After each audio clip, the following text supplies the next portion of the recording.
गणेश पासवान जी, अगर आपसे पूछा जाए बिहार के लिए, बिहार में अलग अलग दावे हर पार्टी की तरफ से किया जा रहा है, धरातल स्थिति क्या देखते हैं सामाजिक कार्यकर्ता के हिसाब से, कितना बदला बिहार? देखिए, अभी तक तो बिहार में कोई बदलाव नहीं आया है। जिस तरह से कर रहे थे पहले, जंगल राज है, अभी कौन सा राज है? अभी दिन दहाड़े देखिए गोली वोली चल रही है, इतने अपहरण हो रहे हैं। और सबसे पहली बात है कि शिक्षा पर, शिक्षा एकदम चरम स्थिति पर चरमरा गई है। क्योंकि एक टीचर पर, अभी आप लोग देखो कितने चैनल के माध्यम से दिखाया जाता है, एक टीचर को बोला जाता है कि एलिफेंट का स्पेलिंग बताओ क्या है। जब उनको ही अच्छी तरह से जानकारी नहीं है, वो बच्चों को अच्छी कैसे शिक्षा दे सकती है? और हमारे समाज को सिर्फ 5 किलो चावल, 5 किलो गेहूं, उससे हमारा रोजी रोटी नहीं चलेगा। सबसे बड़ा बात अभी बिहार के मुद्दे पर है कि बिहार के बच्चे अच्छे अच्छे एजुकेशन लेकर भी बाहर पलायन कर रहे हैं। ऐसा क्यों हो रहा है? दावा किया जा रहा है कि लगातार शिक्षा में सुधार किया जा रहा है, लोगों को रोजगार दिया जा रहा है, अभी शिक्षक भर्ती निकाली गई, कई लोगों को रोजगार दिया गया। अभी भी मैडम, आप गया कर स्टेशन पर जा कर के देखिए, अरे BA MBA किए हुए लड़का आपको टोटो चला रहे हैं, उस पर धरातल बोलने से नहीं होता है। धरातल पर जाइए, उससे पता चलेगा आपको कि बेरोजगारी है कि नहीं। इस पर तो गाना भी निकल गया है, बहुत सा गाना निकला है कि क्या पकौड़ी तलो, ये सब विभिन्न प्रकार का गाना लिखा। ऐसा क्यों निकला है मैडम? जब बेरोजगारी ही खत्म हो जाता तो ये चीज़ तो होता नहीं। लेकिन सरकार को, बिहार सरकार में बहुत से बड़े बड़े दावे किए गए थे कि बहुत बड़े बड़े इंडस्ट्रीज यहाँ बैठाए जाएंगे, लेकिन अभी तक क्यों नहीं हुआ? 15-20 सरकार, मखाना बोर्ड को स्पेशल पैकेज दिया गया है। मैडम, मखाना पैकेज दिया गया है, इसी से तो बिहार नहीं चल सकती है। इतने बेरोजगार लोग हैं, इंडस्ट्री बैठाया जाता है यहाँ बड़ा बड़ा, बेरोजगारों को रोजगार मिलता है यहाँ। मैं यही अनुरोध करना चाहता हूँ कि इस बार बिहार को डेवलप करने के लिए आप सभी सरकार कि बिहार कैसे तरक्की करे, बिहार के बच्चे कैसे डेवलप हो, इस पर अमल करना चाहिए। तो बिहार में विधानसभा चुनाव हैं और ऐसे में अलग अलग दावे, अलग अलग आरोप प्रत्यारोप का दौर जारी है। हमारे साथ कुछ आमजन भी हैं, हमारे सहयोगी हैं चंदन, वो सवाल लेना चाहेंगे कि कौन किससे सवाल करेगा और फिर उसके बाद जवाब भी लेंगे। बिल्कुल, आपको बता दें कि हमारे साथ यहाँ पे गया जिला के वो सम्मानित जनता बैठे हुए हैं, उनसे सीधे बात करने की कोशिश करेंगे और जानेंगे कि यहाँ के स्थानीय मुद्दा क्या है और किन मुद्दों को लेकर के इस बार के चुनाव में, विधानसभा चुनाव में ये वोट करेंगे। सीधे हमारे साथ यहाँ के स्थानीय जनता है, उनसे बात करेंगे। इस पर के सर मुद्दा क्या है, किन मुद्दों पर इस बार की चुनाव होने वाला? सबसे बड़ा मुद्दा अभी बिहार में रोजगार, बेरोजगारी, महंगाई, ये सबसे बड़ा मुद्दा है।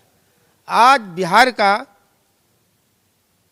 50% युवा भारत के किसी न किसी प्रदेश में रोजगार के लिए पलायन किए हुए हैं। दूसरी बात रही कि महंगाई, आज महंगाई चरम सीमा पर है। अभी मैडम ने बोले कि मखाना का अथी बना दिया गया है, तो बिहार में कितने जिले में मखाना की खेती होती है? मखाना की खेती 2-4 जिले में होती है, 38 जिला में, बाकी तो मुख्य रूप से यहाँ धान गेहूं की फसल होती है। आज किसानों का जो उचित मुआवजा धान गेहूं का मिलना चाहिए, वो सरकार नहीं दे पा रही है। कहीं न कहीं सरकार विकास के मामले में, रोजगार के मामले में, महंगाई के कंट्रोल करने में फिसड्डी साबित हो रही है। आप ये देख रहे हैं कि अभी फिलहाल बिहार में आयोग का जो गठन हुआ है, उसमें सभी, चाहे वो बीजेपी का हो या जदयू का हो या हम का हो, सभी ने अपने अपने, किसी ने अपने अपने दामाद का नियुक्त किया है, और कहीं न कहीं जो पदाधिकारी हैं उनकी कहीं न कहीं पत्नी का भी उसमें सेटलमेंट किया गया है। बताइए कि बिहार में पार्टी के जो कार्यकर्ता हैं, जो 20 साल 25 साल से किसी भी पार्टी का हो, झोला ढो रहे हैं, वह जदयू के किसी कार्यकर्ता को बनाते, भाजपा ही अपने कोई कार्यकर्ता को बनाते, लेकिन कहीं न कहीं बताइए अपने दामाद का, बेटी का, पत्नी का, किसी मंत्री ने यह भी कहा कि हमारा जदयू कोटा से नहीं गया है, वो तो RS कोटा से गया है। भाई बताइए, आप कोई कोटा होता RS का? कहाँ कहीं संविधान में लिखा हुआ है? अब अपने ही कार्य। फिर आते हैं आपके पास। देखिए, हमारे साथ बहुत सारे यहाँ के सम्मानित जनता बैठे हैं, उनसे बात करने की कोशिश करेंगे और जानेंगे कि यहाँ के स्थानीय मुद्दा क्या है और किन मुद्दा पर इस बार के चुनाव होंगे। यहाँ पे बेरोजगारी को लेकर ही चुनाव होगा, खास करके बेरोजगारी। हाँ, नीतीश कुमार ने अभी जो 2016 से जो रोजगार दिया है बिहार को, बालू चोराइए, दारू लाइए झारखंड से, बेचिए, धरा जाइए तो प्रशासन के पैसा दीजिए और जल जाइए। ये रोजगार दिया है नीतीश कुमार ने। जितने भी टीचर सरकारी स्कूल में आप जाकर देख लीजिए, जैसे ही 11 बजता है आराम से मोबाइल, लड़कन के देखिए बाहर खेल रहा है। जितना हल्ला सर गवर्नमेंट स्कूल में आज के डेट में हो रहा है उतना कहीं नहीं हो रहा है। आते हैं आप हमारे साथ बहुत सारे यहाँ पे स्थानीय लोग हैं, उनसे बात करेंगे। क्या मुद्दा है इस बार की, किस मुद्दे पे इस बार के चुनाव होने वाला? इस बार बेरोजगारी मुद्दा है, शिक्षा का अभाव है और रोजगार का अभाव है।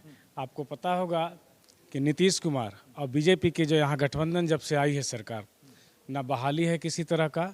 और जब तेजस्वी जी का जब सरकार आया, उन्होंने 2020 में बोला था, चुनावी उनका घोषणा था कि हम 10 लाख नौकरी देंगे।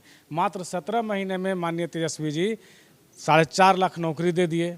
अभी इतने अच्छे योजनाओं का घोषणा किए, तो जो कहते हैं तेजस्वी जी, एनडीए के नेताओं तो कहते हैं हमेशा कि नीतीश कुमार जी ही यहाँ के विकास किए हैं। जो भी बिहार में दिखता है नीतीश जी क्या किया हुआ। अभी आपको बता देते हैं कि यहाँ से बिहार से लेकर के केंद्र तक की बात कि 2014 में बीजेपी की सरकार आई, तब से विकास अभी कहाँ है वो पता नहीं है। विकास पैदा ही नहीं हुआ है। आप देख लीजिए, कांग्रेस की सरकार जब थी केंद्र में, तो हर एक साल रेलवे में ग्रुप डी के लाखों लाख नौकरियां निकलती थी। लेकिन आप बताइए, खाली हिंदू मुसलमान, खाली यहाँ हमला वहाँ हमला और एक जातीय उन्माद, धर्मवाद के चक्कर में अभी बीजेपी के एक नेता। फिर आते हैं आपके साथ, हमारे साथ यहाँ पर महिला है और महिला सशक्ति के बात लगातार प्रधानमंत्री नरेंद्र मोदी करते हैं, लेकिन महिलाओं से बात करने की कोशिश करेंगे कि इनकी मुद्दा क्या है और किन मुद्दे पर इस बार चुनाव होने वाली है। खासकर क्या मुद्दा है इस बार की, किन मुद्दा पे इस बार के चुनाव होना चाहिए? क्या बोले सर, हम तो कुछ महिलाओं के लिए सरकार में क्या क्या सुविधाएं मिली है? हम तो कुछ नहीं बोल सकते, हम इस सब में बारे में हम ना जानते। तो देखिए, जो महिला हैं बोलने से कतरा रहे हैं, लेकिन हमारे साथ तमाम जो यहाँ के जनता है,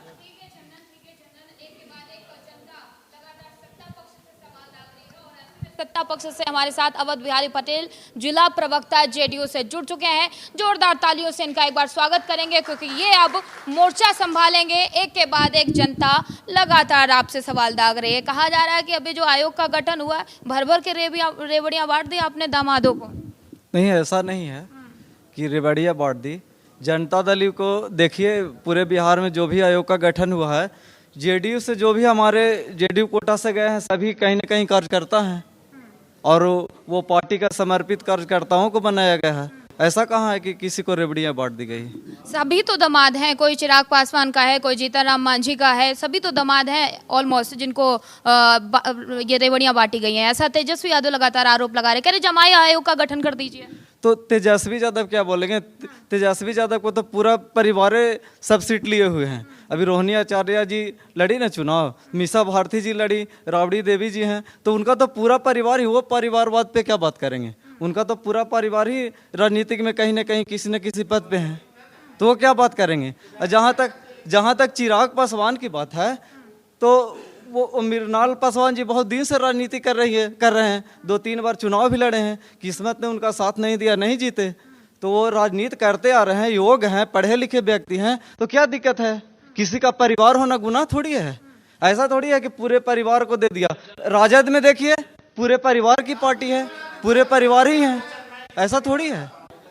आप तो कहा जा रहा है कि आप ये वही जेडीयू है जो खिलाफ थी परिवारवाद के। एक बार ये हुआ था कि एक ही घर के 3 लोगों को टिकट देने की बात की गई थी, तब आपके खिलाफ थे ना, आप ही खिलाफ थे, आपके नीतीश कुमार खिलाफ थे। ऐसा क्या हुआ जी कि सभी को भर भर के रेवड़ियां दे दी गई, सभी को भर भर के दी गई? अभी भी नीतीश कुमार जी परिवारवाद के खिलाफ है। देखिए, नीतीश कुमार जी के कोई परिवार गए हैं क्या आयोग में? नीतीश कुमार पर एक दाग नहीं है। पार्टी तो आप ही का गठबंधन है ना जी। हाँ, पार्टी में गठबंधन है। तो जहाँ तक सयान कुणाल जी का बात है, तो बहुत बड़े शख्सियत किशोर कुणाल जी के पुत्र हैं और वो बहुत बड़े समाज सेवी रहे हैं। सबको जानते हैं कि भाई महावीर मंदिर का उन्होंने निर्माण कराया, महावीर कैंसर हॉस्पिटल चल रहा है, तो वो खुद में बहुत बड़े समाज सेवी थे और वो नहीं रहे। अभी आप देखे होंगे कि राष्ट्रपति ने उन्हें पद्म विभूषण से सम्मानित किया है, तो वो खुद एक पहचान है। तो उनके लड़कों को दिया गया है। अशोक चौधरी जी के दामाद बाद में है, पहले तो कुणाल किशोर जी के पहले पुत्र हैं। तो उस हैसियत से उनको समाज सेवी आप के गठबंधन के मंत्री कह रहे हैं कि आरएसएस कोटे से दिया गया। क्लियर कीजिए जनता के सामने, क्या किसी भी पार्टी में आरएसएस कोटा होता है? क्या है आरएसएस कोटा जिस कोटे से मंत्री बनाए आयोग में दिया गया, जगह दी गई है? अब मंत्री जी क्या बोले हैं हम तो सुने नहीं हैं, लेकिन हम यही कहेंगे कि वो कुणाल किशोर जी के पुत्र हैं और वो समाज सेवी थे, उसी के अथी से उनको कोटा से दिया गया है। ऐसा नहीं है कि कोई आरएसएस का कोटा से, ये कोटा से, समाज सेवी के हैसियत से उनको दिया गया है धार्मिक न्यास बोर्ड में। उनके पिताजी भी ठीक अध्यक्ष रहे हैं। है, ठीक है, ठीक है।